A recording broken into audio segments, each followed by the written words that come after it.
Good evening, and thank you for joining us again. And we have the great pleasure of having Dr. Randall Smart with us again for The Doctor Is In. Hey, John. Hey, now this one you were mentioning that the temps are starting to change. We're starting to go into the fall, winter, and we actually have moisture. I mean, what an odd concept. I'm not sure what this stuff is. The wet stuff? Yeah, I've heard of it. Yeah, They've got to name it. Yeah, it's Right. So we don't know how much of it's going to fall, but thought we'd talk about. You had mentioned we wanted to talk today a little about what are some of the winter maladies and what things people can. Right. Yes. Right. So we are biologic organisms, right? And we're full of all this chemistry. And so when it gets really hot, some of those things don't work very well. And when it gets cold, some of them don't work well. Got it. So I thought it might be of interest to the viewers to know a little bit about that. And one of the really interesting things we could mention is, what is the right temperature for us? I mean, not the 98.6 thing, not your internal temperature, but what's the healthy temp? Yeah, what's the healthy temp? What should your house be? Now, there were some surveys recently that says there's some biological differences between men and women. So, you mean the battle of the thermostat is real? There's some there's some biological reasons for that. You could get hurt at the thermostat. Right. We can avoid that question. Right. But so what are some of the? I mean, where do you? I mean, what's the correct temp for us? Well, actually, the chemists have really put a lot of time and energy into that, and so there are probably millions of chemical reactions that create us. Right. And chemical reactions are, I think, influenced by something called pKa, which has to do with the temperature of the reaction. So as the reaction happens in a warmer thing versus a colder thing. And the chemists, and I'm not a chemist, can tell exactly what is the best temperature for this thing to happen at. And so they've looked at that for a number of these reactions. And the number they've come up with is 65 degrees. So that's the ideal temp. That's the temperature where everything about you does the best. Now there's also a book, I can't remember if you and I talked about this, but it was on the show, called, it was about sleep. And people sleep the best at 65 degrees. So a little bit of correlation there, yeah. Got it. So you could put a big sign on the thermostat saying... Put it at 65. 65 is where I want to live. Because that's where people do well. And to solve arguments, you could say the doctor said to put this on. I have a prescription. Right. Now, the hard part about that, and this kind of bugs me a little bit, I might as well get it out, is that your body is very able to adjust to different climates. Yeah. Very able to do that. But you have to let it happen.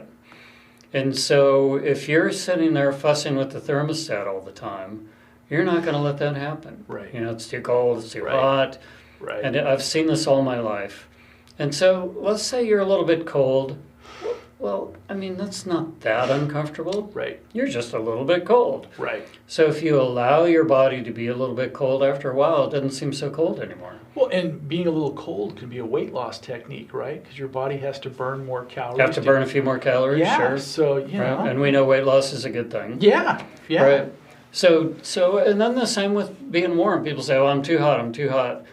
And there is some validity to being really hot or really cold, but if you let your body adjust, the physiologic term is acclimatize. Right. If you let your body acclimatize, you can suddenly be in a colder environment or a warmer environment, and maybe that's a good thing. So regardless of what we think, that we're not puppies or babies in a car, that we can acclimate. We're not. Yes. Yes. Being a little bit cold is not painful. Right. And so I don't think we're very tolerant of those things. Right. We're instantly on the thermostat, and we don't give our body a chance to adjust to some of those things. Question out of left field. Has there been a lot of medical study? Because I know if they're doing some of the transplants and stuff like that, they try to bring down. I mean, have you guys done a lot of study on managing body processes with thermal stuff? Because don't they cool? I mean, on some of the don't you take them down? I mean, reduce hypothermia. Yeah, exactly. Use that as a tool, right? Well, right. For example, in the intensive care unit, somebody who has had a severe neurologic injury, right.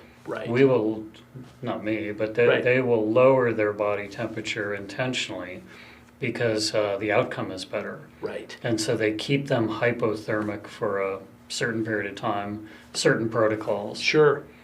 Now the exception to this whole thing is the really young and the old. And so the really young and the old really aren't able to regulate their body temperatures like the rest. Yeah.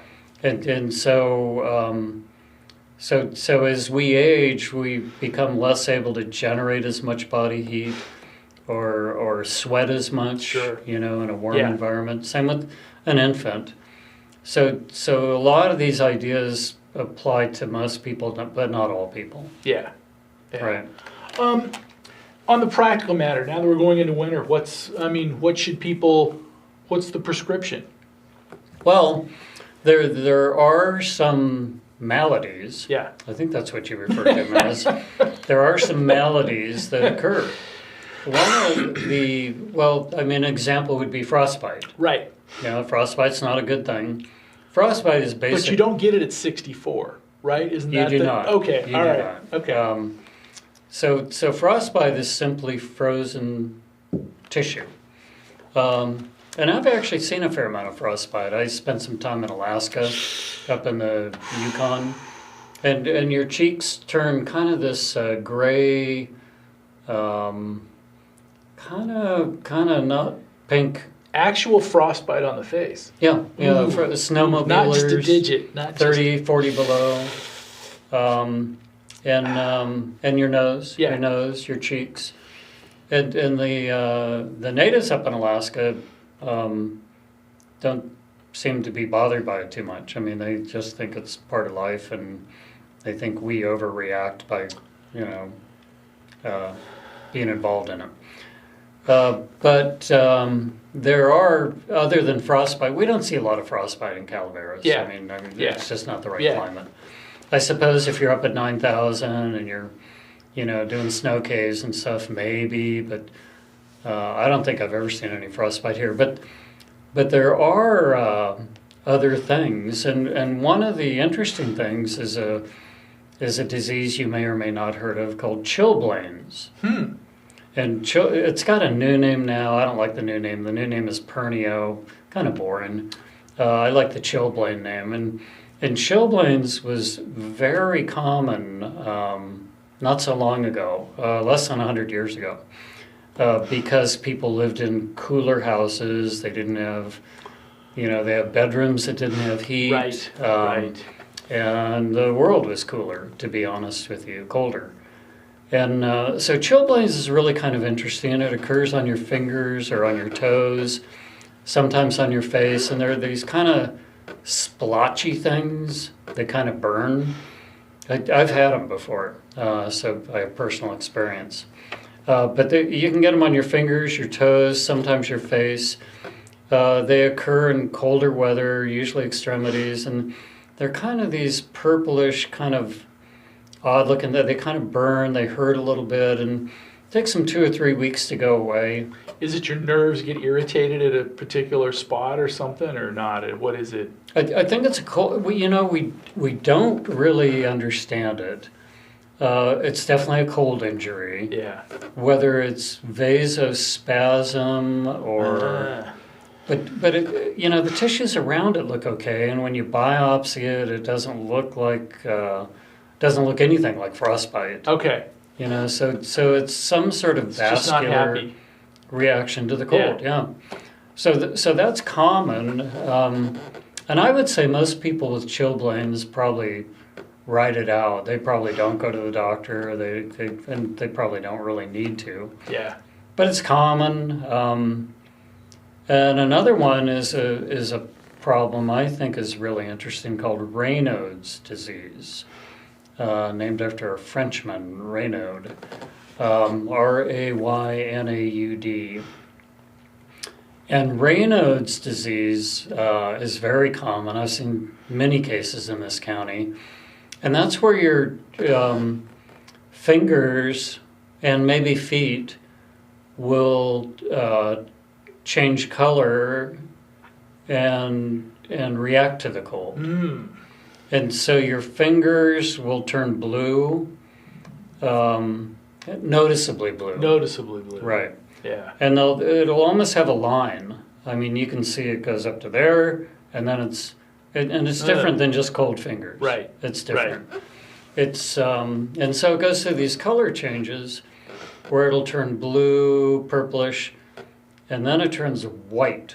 I mean, like really white, like no blood white. Right. Right. And then it turns bright red because it's reperfusing. And it turns bright red, it gets a little bit swollen, it tingles, it's uncomfortable. And this is a thing that recurs many times a day. Wow. And definitely many times a week, again, depending on the environment you're in. Wow. People rarely lose digits because of Raynaud's, but it's really bothersome to them, and they come in and they say, hey, look, every time I reach into the refrigerator, my hand turns purple, and then it turns white, and then it turns red, and I hate it, and what's wrong with me? Right. Yeah. Right. Do things like, do diabetics have an increased incidence of it, or is it Not that I Okay. know of. There's definitely more of it in women than men. Don't know why. I think both of us reach into the refrigerator the same Right. amount. Right.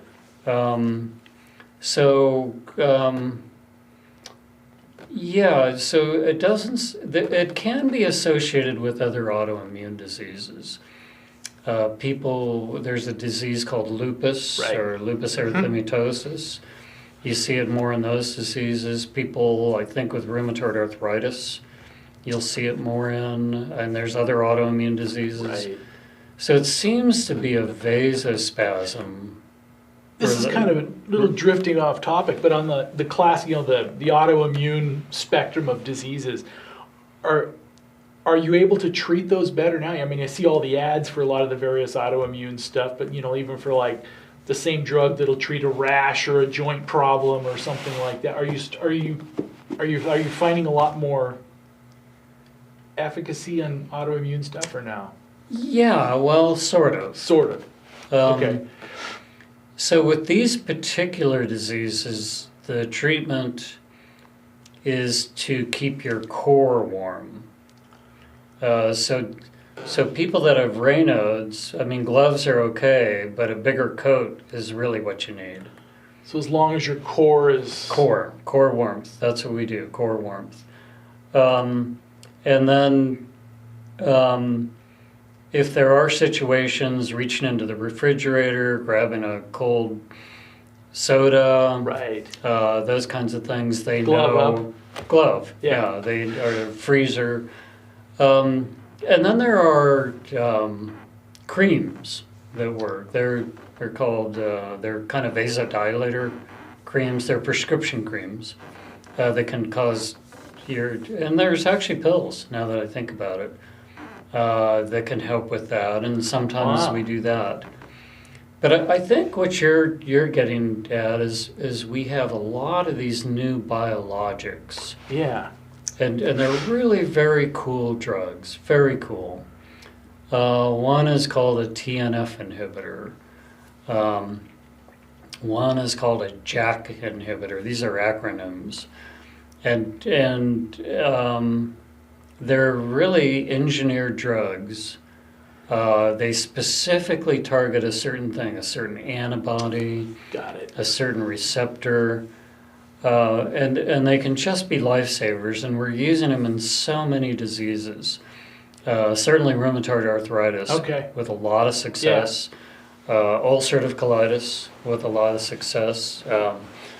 So we're using these a lot. The problem is getting somebody to pay for them. They're really expensive. They're maybe unnecessarily expensive. Right.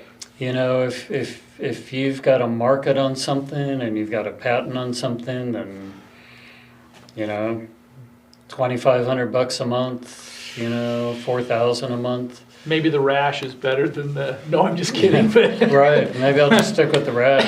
Right. So it's finding somebody, you know, it's a tough part of medicine.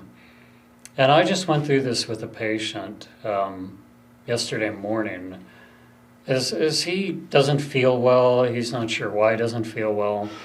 So one of the things I want to do is order blood tests on him. And the blood tests are not complicated. They're not one of your standard panels. It's not these are really common blood tests, and he gets a bill for $900. And he says, "Randy, do these cost $900?" Yeah. And I said, "No, they don't. Right. They don't cost $900." Right. But medicine has really become this very money-oriented service. And the biologics are an example of that, where you can be suffering and there is a treatment, but the treatment is thousands of dollars and you don't have thousands of dollars. Sometimes the drug companies will provide discounts. Right. Or sometimes they'll just have programs that are really helpful. But, man, a lot of money in medical care right now.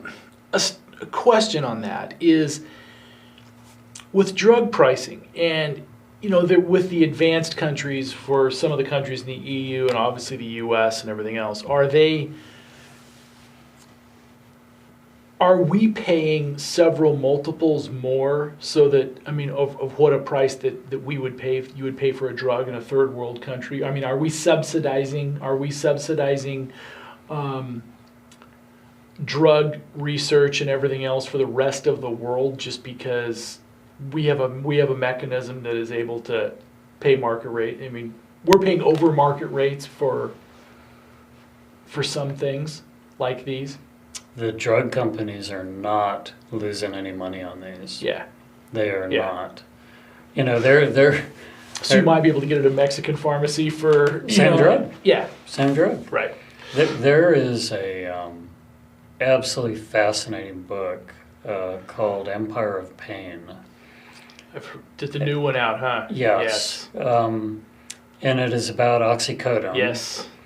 And it is very much about money. And it's very much about corruption. And that corruption exists at the FDA. Yeah. You know, people, I should probably be careful what I say, but people, I think, trust the FDA much more than some of us do. Right. Right. And that corruption goes up to some of the very highest levels, like the Attorney General. I mean, and so this book, Empire of Pain, is about that. And as you read it, I mean, basically what it's about is a family known as the Sackler family. Mm-hmm. And the Sackler family made a lot of money treating pain, billions. Yes. And so as you read through this book, it's really well written. It branches out into these issues like the FDA and about antitrust. And yes. And as you read it, you go, this can't be right. This just and on that, wasn't the original sin, so to speak, and I haven't read the book and I need to, but where the original sin and the true corruption is at the beginning of the OxyContin stuff, right? Because wasn't it to where, you know, they pushed so hard and broke so many rules to make it seem like it wasn't heroin, so to speak. You know, I mean, but in essence, It was. I mean, Right. it was, right? I mean, it wasn't that we're, oh, this is not addictive, this is not, I mean, this is, That was, isn't that the original sin of it in yeah, some ways? their mantra is, this is not addictive, Right, unless Right. unless you abuse it. right, So if you give it to the normal patient, the normal pain patient, Right. there's no way they'll become addicted. The only people who will become addicted are the people that abuse it. Well, yes. they knew that They knew wasn't that. true. That was they knew that. That they was knew the, that wasn't true. yeah, that was the criminal culpability on it, Right, right? Is they right. just, I mean, that was an outlie.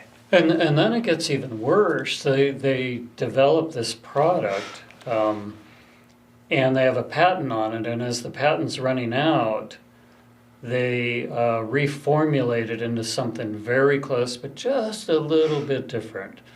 And they get another Sure. patent, and they shut down the old one, so nobody can buy the old one, Which creates a market, which creates an awful, which allows them to go another 8 years. right. With, and these people were making, honestly, John, $100 million a day. I mean, a day. And they were sending out salespeople to yeah, target, Yeah. the pill yeah, prescribers.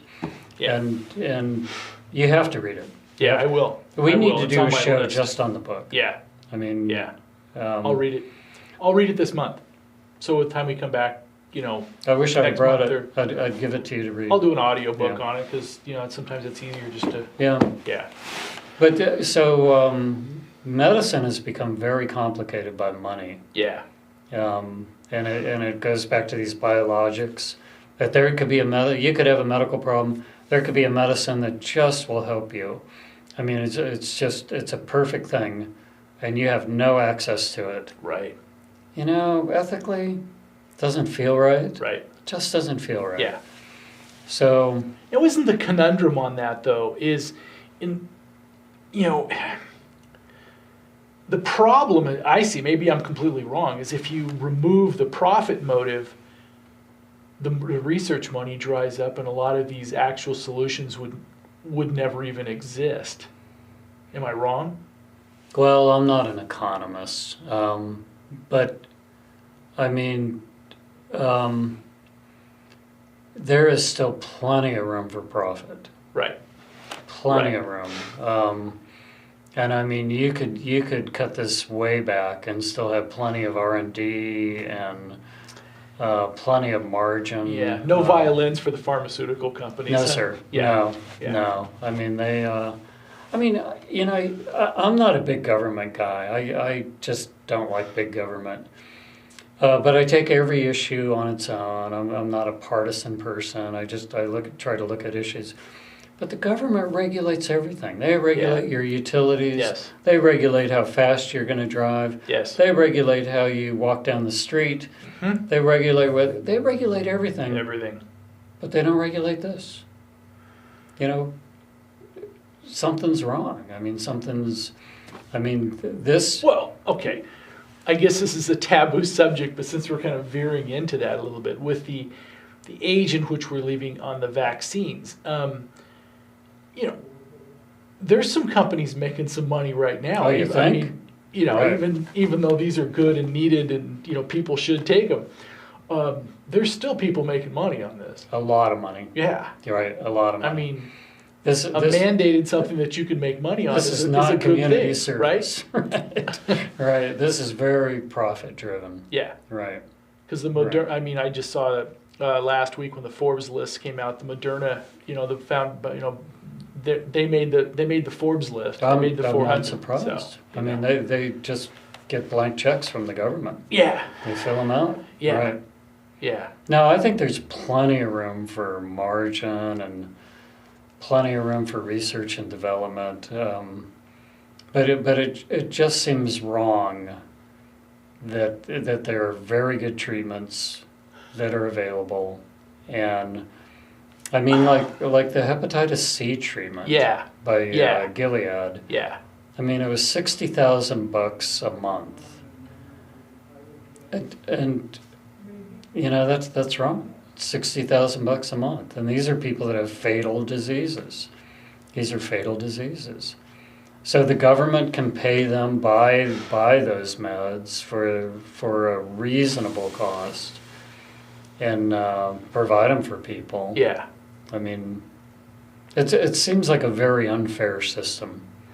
Do you think, I mean, if you were going to, well, what's the solution? Do we need to go back and look at how some of the research is funded? Because lots of times isn't a lot of this research funded with, I mean, we get the IP on the backside, we get the intellectual property on the backside type. I mean, isn't there a lot of, even in some of the university level, a lot of this thing where the era of maybe clean research that is, isn't that in some ways compromised now? I mean, isn't a lot of this research, maybe I'm wrong, maybe I'm completely wrong. I don't know.